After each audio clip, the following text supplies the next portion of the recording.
Motivé par une double exigence, c'est-à-dire la réflexion sur l'avenir des régimes de retraite ainsi que sur les incertitudes qui pèsent actuellement sur les retraites au Congo, l'organisation de ce forum sur la retraite par le gouvernement de ce pays, au regard de sa moisson qui vient de répondre à la question « Quelle retraite pour demain au Congo ?», thème des dites assises qui ont bénéficié de l'expertise et du concours technique de la conférence interafricaine de prévoyance sociale, CIPRES en sigle, a donné lieu à la fin par la formulation de plusieurs recommandations condensées en 14 grandes résolutions contenues dans le rapport final.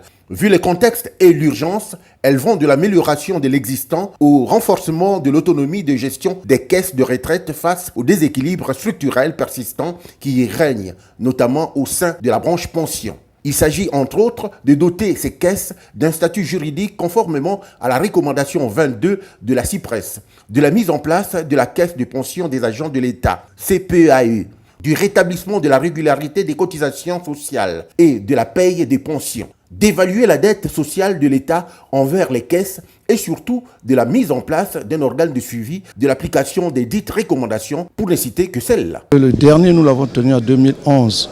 Ce forum, curieusement, se termine toujours par des recommandations.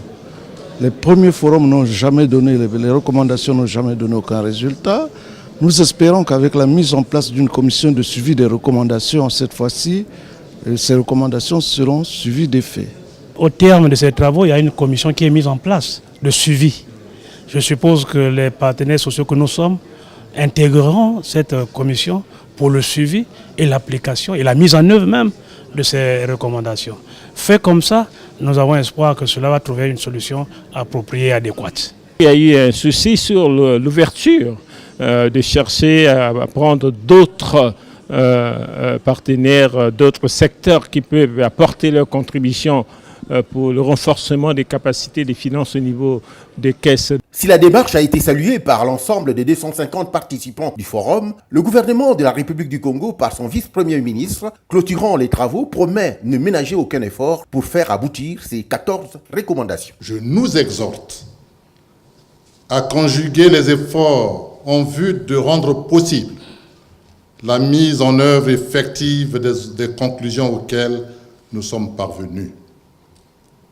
C'est une nécessité, c'est une réelle urgence. Entre-temps, soucieux de leur existence et pour des lendemains meilleurs auxquels ils aspirent, les assurés sociaux de la République du Congo fondent quant à eux aujourd'hui leurs espoirs sur la matérialisation de toutes ces recommandations.